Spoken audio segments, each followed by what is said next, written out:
Je vais vous dire un petit préambule avant le reste du message. Il y a quelque temps, j'avais eu cette pensée de continuer le message du 19 janvier 2025. Tout le monde s'en rappelle, ça c'est sûr. Aujourd'hui, vous savez, c'était les 7 lettres adressées aux églises. Aujourd'hui, j'aimerais aller un petit peu plus loin et vous parler des 7 sceaux qui sont parallèles en fait aux 7 lettres et qui nous parlent des cataclysmes à venir. Alors, ce n'est pas un message rigolo, ça c'est sûr. Et pourtant, à travers tout ce fatras, tout ce chaos qui sera vécu, il y a la bénédiction de Dieu pour les croyants. Et pour moi, l'Apocalypse contient ces points essentiels: la vision de Jean pour la fin des temps, l'enlèvement de l'Église, la grande tribulation, la dernière chance de venir à Dieu pour les survivants aux cataclysmes annoncés, et la fin d'un monde et le commencement d'une nouvelle terre et de nouveaux cieux. Je précise que certaines des images que vous allez voir dans la présentation, eh bien, elles font partie de la tapisserie de l'Apocalypse, exposée, vous le savez tous, dans le château d'Angers, en Maine-et-Loire, département numéro 49. Cette tapisserie a été commandée par le roi René Ier d'Anjou en 1375, c'est vous dire si ça remonte. Elle comporte 6 parties de 23 sur 6 mètres. Et c'est une pièce unique parce qu'elle a bénéficié d'une technique magistrale pour la fabriquer. L'histoire, toujours l'histoire qui me poursuit. Donc, entrons dans le vif du sujet. On a l'habitude de dire que Dieu est amour. 1 Jean 4,8. C'est correct de le dire d'ailleurs, parce que c'est son caractère profond. Est-ce qu'il n'a pas tant aimé le monde qu'il nous a donné son Fils unique pour nous racheter, pour nous réconcilier, comme il a été dit ce matin? Mais dans le même temps, Dieu est jaloux, Dieu est exclusif, et surtout, il est le juge suprême, le juge final de toute l'humanité. Alors, ça fait peut-être pas recette un petit peu de montrer l'envers du décor, c'est-à-dire l'enfer et puis tout ce qui va avec. Mais c'est important de souligner qu'il y aura une séparation pour les impies, une séparation éternelle. Alors nous, dans le monde occidental, on se fait un petit monde de bisounours. On croit des trucs et des machins, c'est plus ou moins, ça tient debout, mais c'est un peu comme aligner des noix sur un bâton, à mon avis. Les nouvelles philosophies et tout ce qui s'ensuit, ça ne tient pas longtemps la route face à la parole de l'Éternel. Le Christ, dans Apocalypse 5,5, est le seul qui puisse ouvrir les 7 sceaux. Et Jean pleure parce qu'il n'y a personne qui peut ouvrir les 7 sceaux, sauf Jésus-Christ. Voyons le premier. Puis je vis l'agneau ouvrir le premier des 7 sceaux, et j'entendis l'un des 4 êtres vivants dire d'une voix de tonnerre: « Viens !» Et je vis un cheval blanc. Son cavalier était armé d'un arc, une couronne lui fut donnée, et il partit en vainqueur, et pour vaincre. Le cavalier blanc, ça a été, à tort, identifié au Christ, certains s'appuyant sur Apocalypse 19,11 pour dire ça. Mais on peut opposer l'argument: qu'est-ce que le Christ couronné, immolé, aurait encore besoin de rehausser cette gloire parfaite de l'agneau? La réalité, c'est bien plus glaçant que ça. Satan, vous le savez, aime à se déguiser en ange de lumière. Oh, le crapaud. Il aime imiter la sainteté de Jésus. Mais il est bien évidemment incapable de jouer cette partition jusqu'au bout, car rapidement démasqué par quoi donc? Par la parole de Dieu. Alors ce cavalier blanc, il incarne la perfidie satanique qui séduit les humains par sa blancheur, signe de pureté dans la Bible. Que fait-il? Il séduit par des paroles trompeuses assistées par des loups déguisés en bergers. 2 Corinthiens 11, 13. Ces hommes-là sont de faux apôtres, des ouvriers malhonnêtes déguisés en apôtres du Christ. Matthieu 7, 15. Gardez-vous des faux prophètes. Lorsqu'ils vous abordent, ils se donnent l'apparence d'agneaux, mais en réalité, ce sont des loups féroces. Ils préparent le règne de l'Antéchrist avec sa trinité finale, c'est-à-dire Satan, le père du mensonge, le fils de la perdition, l'esprit d'erreur, séduisant les hommes par des miracles mensongers. Jean 8, 44, votre père, c'est le diable, et vous voulez vous conformer à ses désirs. Depuis le commencement, c'est un meurtrier. Il ne se tient pas dans la vérité, parce qu'il n'y a pas de vérité en lui. Lorsqu'il ment, il parle de son propre fond, puisqu'il est menteur, lui, le père du mensonge.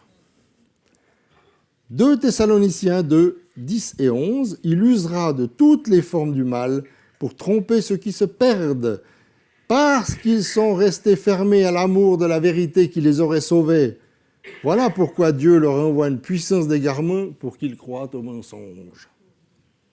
Et il tire des flèches meurtrières sur toute la terre, et déjà aujourd'hui, il décoche ses traits dans l'ombre.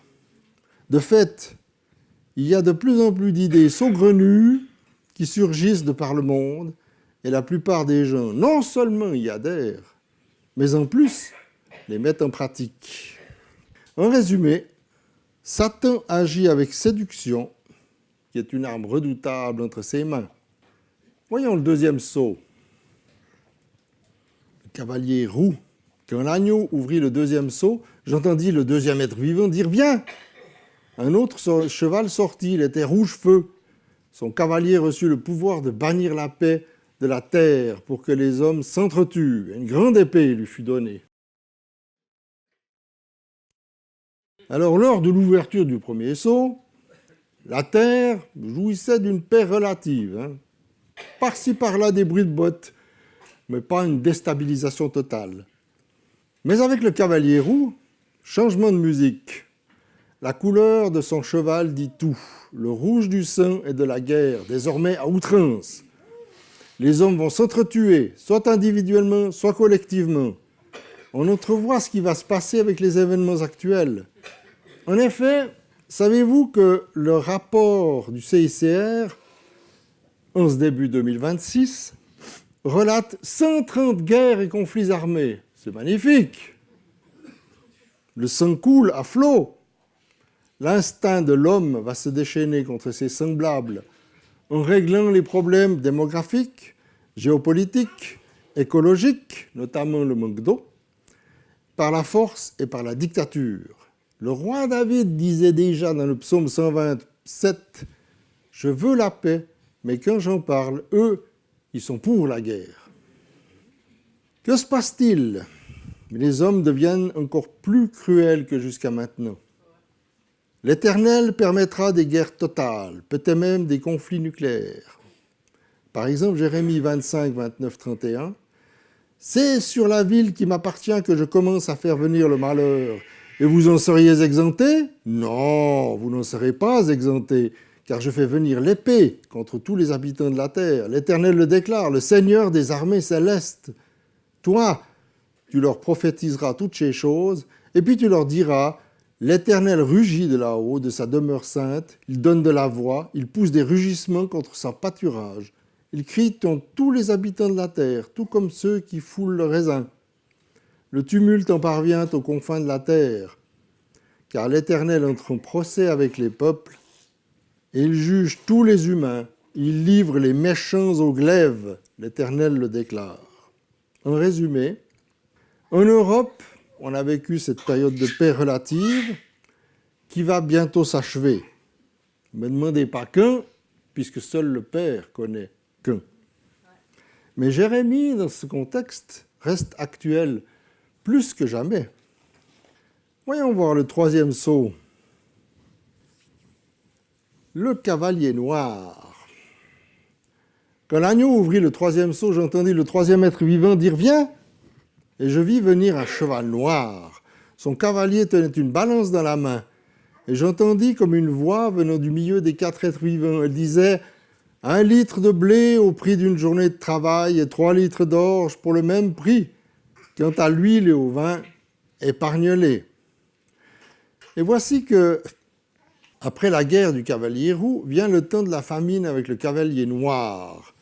Vous savez, dans l'histoire, toute guerre a engendré des famines.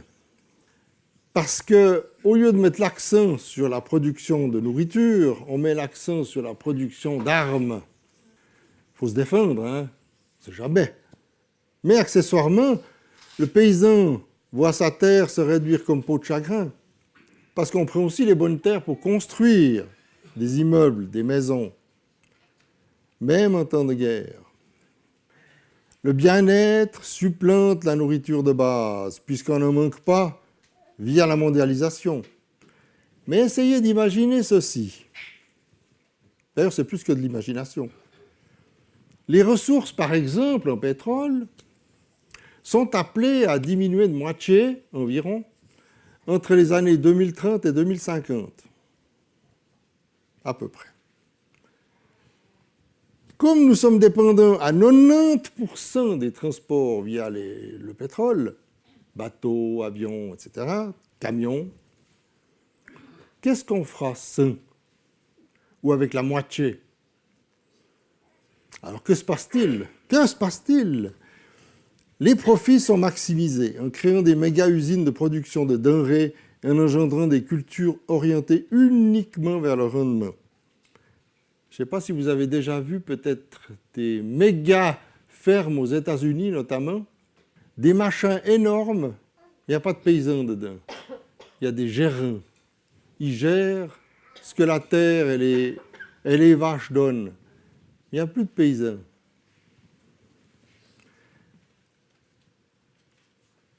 Alors, on cultive pour le rendement, ok, mais il y a la faille justement des fameux transports ou une dévaluation de la monnaie. Et ça suffirait à affamer un continent entier. Par exemple, savez-vous qu'une ville comme Paris, sans aucun approvisionnement, aujourd'hui, mercredi, crève de faim. 2 jours. Lamentation 5.10.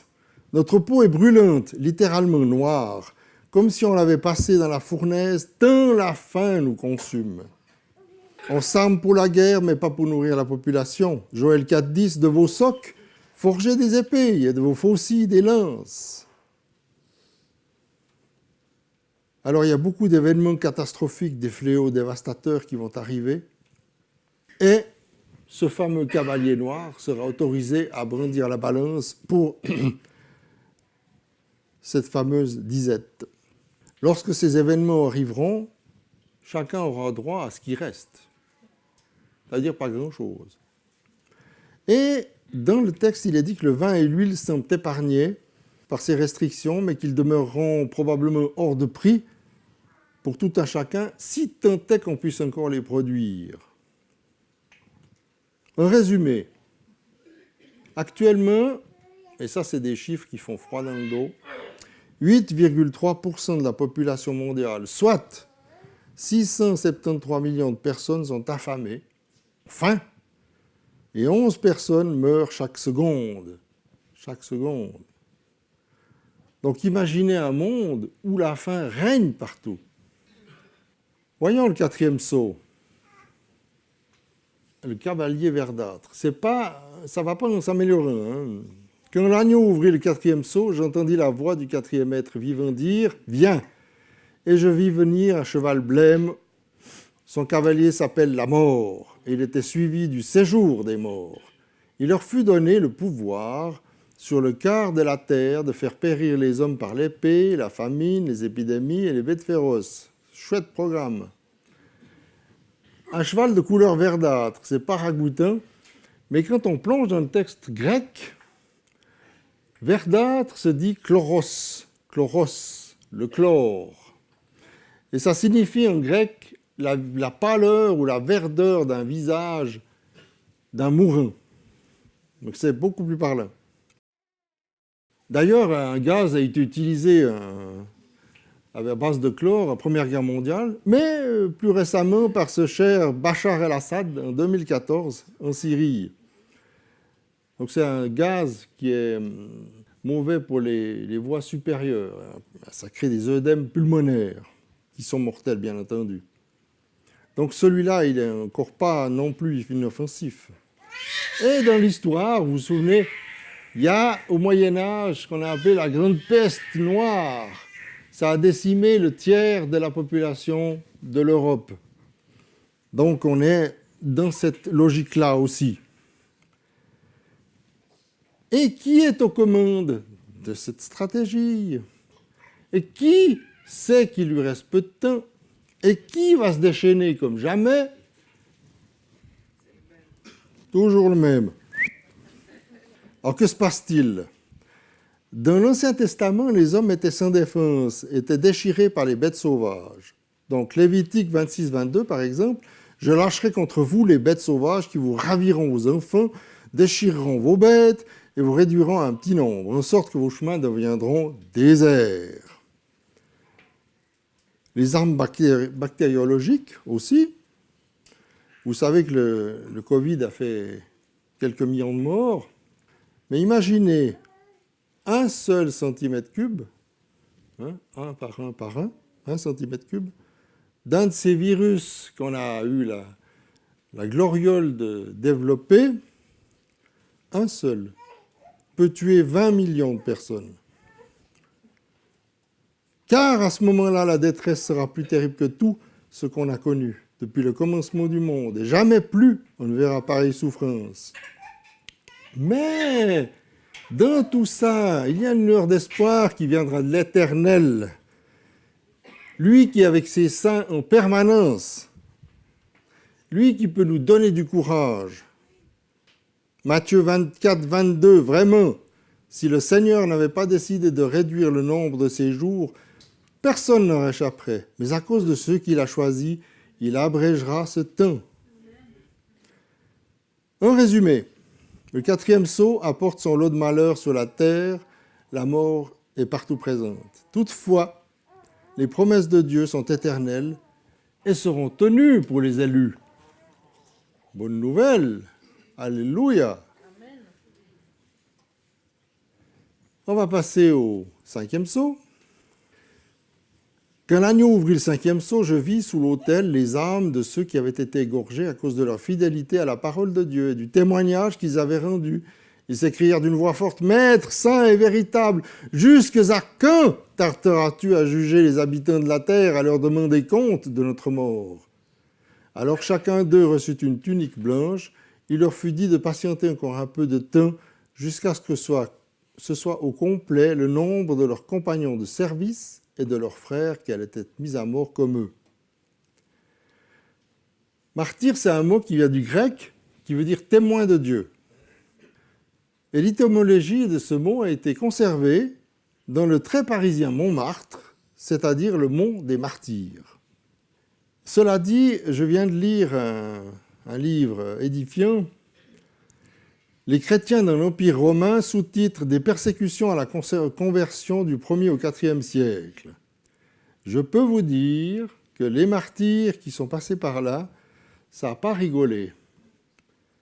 Depuis Néron en 64, jusqu'à ce que Constantin arrive, il y a eu plusieurs siècles où les chrétiens ont été persécutés, mais ça va. Mais ils ont été torturés, où ils ont été jetés aux bêtes, où ils ont été tués par l'épée, par le feu, par n'importe quoi. Donc ces martyrs-là dont on parle dans l'Apocalypse, ça se rapporte à ça aussi. Et puis, il y a un de ces empereurs, vous savez, on parle de Marc Aurèle. Et puis, Marc Aurèle, on pense qu'il est tout gentil. Ben non, parce qu'en 177 après Jésus-Christ, il a autorisé les massacres de Lyon. Et je peux vous assurer qu'en lisant le livre, il y a des frissons qui vous parcourent le dos, donc c'est à ne pas mettre entre toutes les mains. Mais, voilà, on en est là. Les martyrs sont chrétiens, les martyrs sont aussi autre chose. mais pour ce qui nous intéresse, ils sont chrétiens. Alors, on peut voir aussi des crimes commis actuellement, hein. Si on pense au Nigeria, avec ce qui se passe, les chrétiens qui sont un peu massacrés dans tous les coins, c'est pas tellement rigolo non plus. Mais il est dit que les martyrs ont reçu une tunique blanche et qu'ils attendent les autres martyrs. Donc ça veut dire que ce n'est pas fini, hein. Dieu a une voix qui porte très fort. Et pour cela, j'ai choisi de vous montrer le psaume 29. Célébrez l'Éternel, vous les anges de Dieu. Célébrez l'Éternel en proclamant sa gloire et sa puissance. Oui, célébrez l'Éternel en proclamant la gloire dont il est digne. Et prosternez-vous devant l'Éternel dont la sainteté brille avec éclat. La voix de l'Éternel retentit sur les eaux. Dieu, dans sa gloire, fait gronder le tonnerre. La voix de l'Éternel domine le bruit des grandes eaux. La voix de l'Éternel retentit avec force. La voix de l'Éternel résonne majestueusement. La voix de l'Éternel brise les cèdres, patatras. L'Éternel brise les cèdres du Liban. Il fait bondir tout le Liban comme les veaux et le Sirion comme des buffles. La voix de l'Éternel fait jaillir des éclairs. La voix de l'Éternel fait trembler le désert. L'Éternel fait trembler le désert de Kadesh. La voix de l'Éternel fait enfanter les biches, elle fait tomber les feuilles des arbres de la forêt.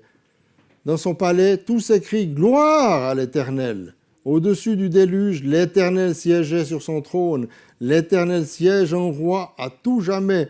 L'Éternel donnera la puissance à son peuple. L'Éternel bénira son peuple en lui donnant la paix. En résumé, le 5e psaume parle des saints persécutés dans leur foi. On a un chant qui dit « Je te donne tout, prends ma vie ». Mais si on était à la place de ces martyrs, par exemple devant les Romains, comment est-ce qu'on réagirait? Nous sommes des humains, on essaye de sauver notre vie malgré tout. D'ailleurs, il faut savoir que certains de ces chrétiens, à l'époque, ont tourné leur veste. Ils ont dit non, mais moi alors j'adore l'empereur romain, les dieux romains. Ils sont quand même fait zigouiller, hein. Ça leur a pas porté chance. Mais enfin, on ne sait pas notre réaction. Passons au 6e psaume. Oula, c'est pas mieux, hein. Puis je vis l'agneau ouvrir le 6e sceau. Il y eut un violent tremblement de terre. Le soleil devint noir comme une toile de sac. La lune tout entière devint rouge comme du sang. Les étoiles du ciel s'abattirent sur la terre comme les fruits verts d'un figuier secoué par un gros coup de vent. Le ciel se retira comme un parchemin qu'on enroule, et toutes les montagnes et toutes les îles furent enlevées de leur place. Les rois de la terre et les hauts dignitaires, les chefs militaires, les riches et les puissants, tous les esclaves et tous les hommes libres allèrent se cacher au fond des cavernes et parmi les rochers des montagnes. Ils criaient aux montagnes et aux rochers « Tombez sur nous et cachez-nous loin du regard de celui qui siège sur le trône, loin de la colère de l'agneau. Car le grand jour de leur colère est arrivé. Et qui peut subsister ?» Au 5e psaume, on se dit, ouais, bon, la messe est dite.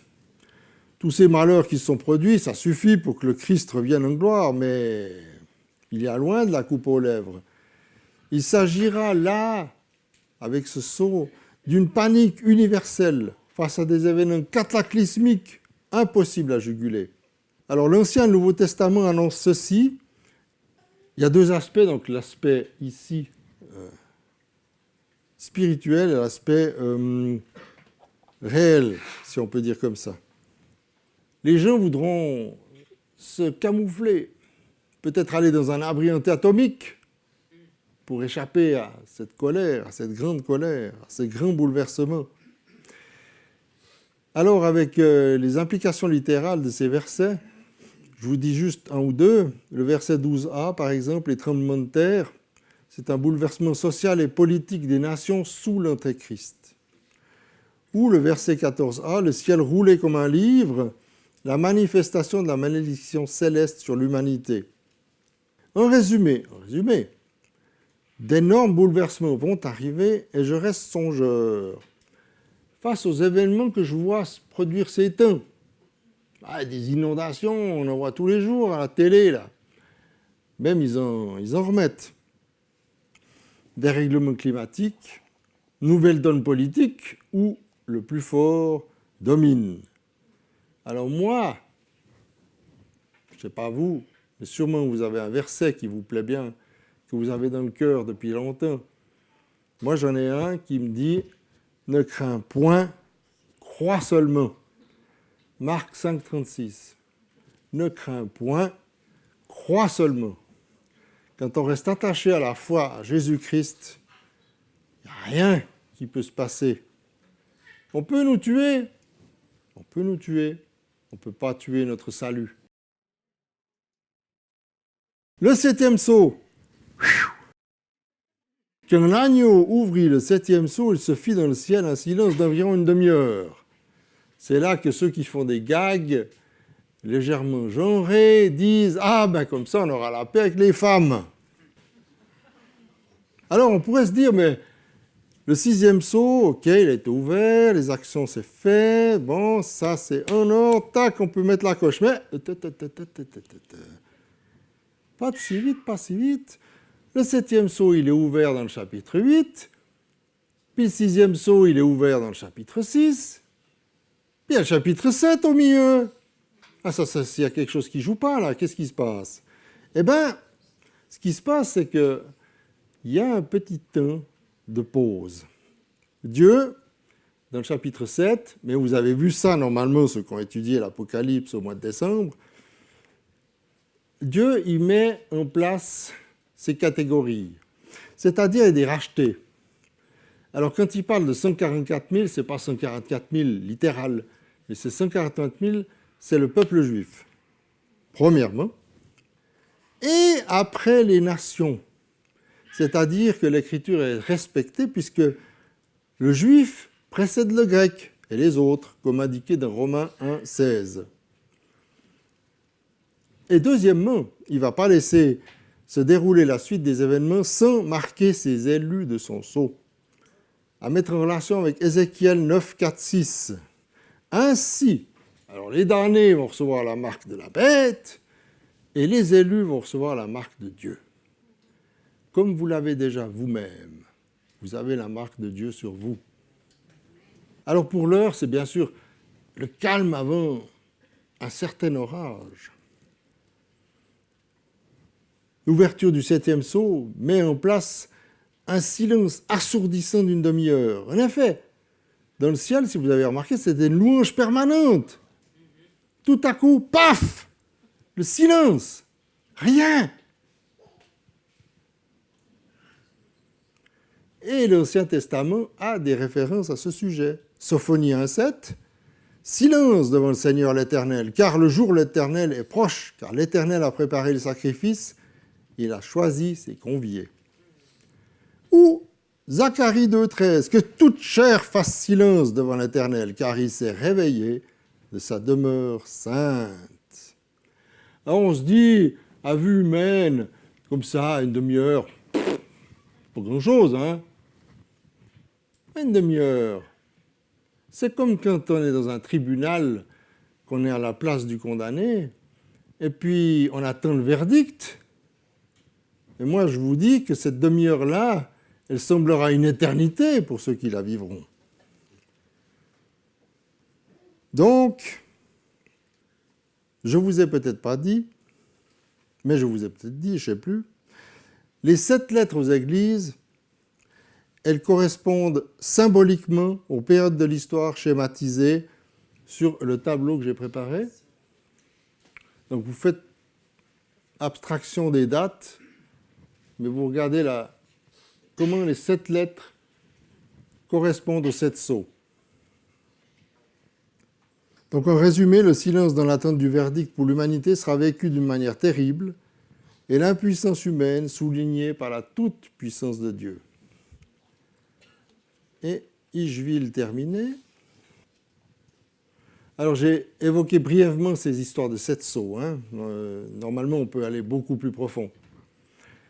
Mais les 7 lettres, les 7 sceaux, les 7 trompettes, les 7 coupes parlent de la même chose. Et avant la 7e action de ces événements, chaque fois il se passe un intermède. Et à chaque fois, la 7e action de ces événements introduit un cataclysme majeur. Ce qui est manifesté de la souveraineté divine, c'est ceci. L'exaucement des prières des martyrs, Apocalypse 8, 2, 6. Couronnement du roi, Apocalypse 11, 15, 18. Proclamation du châtiment de Babylone, Apocalypse 16, 18, 18, 2, 8 et 20, 24. Et de la justice de Dieu, Apocalypse 19, 1, 6. Donc la patience de Dieu, elle est mise à rude épreuve depuis le début du monde. Vous avez vu qu'il n'a pas ménagé ses efforts pour toujours que son peuple le reconnaisse, vienne à lui, etc. Puis toujours son peuple, d'abord Israël, puis ensuite nous aussi, on est des rebelles quand même. Alors c'est comme une marmite à vapeur. Tant que le contenant n'a pas atteint la bonne température, la vapeur ne sort pas. Mais tout à coup, la vapeur elle sort. Et Dieu, il a une espèce de vapeur qui va s'appeler la colère. Et là, ça va beaucoup moins rigoler.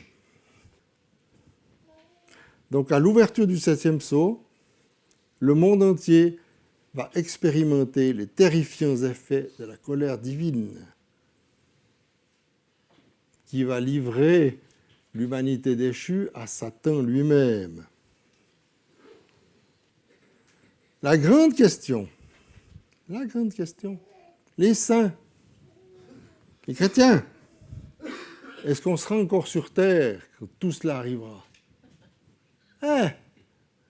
On peut se poser la question. Eh bien, moi, je fais partie des pré-tribulationnistes. C'est-à-dire qu'il y a une grande controverse. Il y en a qui pensent, oui, on sera enlevé vers le milieu, oui, on sera enlevé après la tribulation. Moi, je prétends qu'on sera enlevé avant, pour différentes raisons. D'abord parce que ça me convient bien. Hein. Ah oui, quand même. Mais il faut bien voir l'objectif de la tribulation. Daniel, il l'a dit dans 9.27, une 70e semaine d'année est encore à venir. Et toute la prophétie des 70 semaines dans Daniel, c'est-à-dire Daniel 9, 20 à 27, fait référence à la nation d'Israël. Il s'agira d'une période au cours de laquelle Dieu s'intéressera particulièrement à Israël. Cela doit donc être mis dans le cadre de la 70e semaine, celle de la tribulation. Cela n'implique pas nécessairement que l'Église ne sera plus présente, mais on peut se demander pourquoi elle le serait. Par ailleurs, le principal passage des Écritures faisant référence à l'enlèvement est 1 Thessaloniciens 4, 13 à 18. Vous voyez là. Nous ne voulons pas, frères, que vous soyez dans l'ignorance au sujet de ceux qui dorment, afin que vous ne vous affligiez pas comme les autres qui n'ont point d'espérance. Car si nous croyons que Jésus est mort et qu'il est ressuscité, croyons aussi que Dieu ramènera par Jésus et avec lui ceux qui sont morts. Voici, en effet, ce que nous vous déclarons d'après la parole du Seigneur. Nous, les vivants, restés pour l'avènement du Seigneur, nous ne devancerons pas ceux qui sont morts. Car le Seigneur lui-même a un signal donné à la voix d'un archange et au son de la trompette de Dieu, descendra du ciel, et les morts en Christ ressusciteront premièrement. Ensuite, nous, les vivants, qui serons restés, nous serons tous ensemble, enlevés avec eux sur des nuées, à la rencontre du Seigneur dans les airs, et ainsi nous serons toujours avec le Seigneur. Consolez-vous donc les uns les autres par ces paroles. En effet, Dieu ne nous a pas destinés à la colère, mais à la possession du salut par notre Seigneur Jésus-Christ. Alors ce serait incohérent que Dieu promette aux croyants qu'ils ne subiront pas la colère, pour ensuite les laisser la subir. Voilà. Et enfin, il y a un autre petit verset. Dans Apocalypse 3.10, l'église de Philadelphie, il est dit « Parce que tu as gardé mon ordre de persévérer, je te garderai aussi à l'heure de la tentation qui va venir sur le monde entier pour mettre à l'épreuve les habitants de la terre. » Donc, comme je le disais tout à l'heure, N'oublions pas que nous portons la marque de Dieu. Qui, dans sa bonté, dans sa compassion, dans sa miséricorde, nous l'a donné gratuitement. Gratuitement. Et je terminerai par la parole de Dieu, qui ne vaut pas la mienne, qui est bien supérieure. Ce n'est pas moi qui suis devant vous. Maintenant, Dieu parle. Psaume 96. Chantez à l'Éternel un cantique nouveau. Chantez à l'Éternel, vous tous les habitants de la terre. Chantez à l'Éternel, bénissez son nom, annoncez de jour en jour son salut. Racontez parmi les nations sa gloire, parmi tous les peuples ses merveilles, car l'Éternel est grand et très digne de louange. Il est redoutable par-dessus tous les dieux, car tous les dieux des peuples sont des idoles et l'Éternel a fait les cieux. La splendeur et la magnificence sont devant sa face, la gloire et la majesté sont dans son sanctuaire. Famille des peuples, rendez à l'Éternel gloire et honneur. Rendez à l'Éternel gloire pour son nom. Apportez des offrandes et entrez dans ses parvis. Prosternez-vous devant l'Éternel avec des ornements sacrés. Tremblez devant lui, vous tous, habitants de la terre. Dites, parmi les nations, l'Éternel règne. Aussi le monde est ferme, il ne chancelle pas. L'Éternel juge les peuples avec droiture. Que les cieux se réjouissent et que la terre soit dans l'allégresse, que la mer retentisse avec tout ce qu'elle contient, que la campagne s'égaie avec tout ce qu'elle renferme, que tous les arbres des forêts poussent des cris de joie. Vous vous rendez compte, même les arbres, ils vont pousser des cris de joie devant l'Éternel, car il vient pour juger la terre. Il jugera le monde avec justice et les peuples selon sa fidélité. Alors, soyez bénis mes sœurs, soyez bénis mes frères, raffermis par cette parole puissante qui dit que nous serons tous ensemble dans son royaume éternel et éternellement. Amen.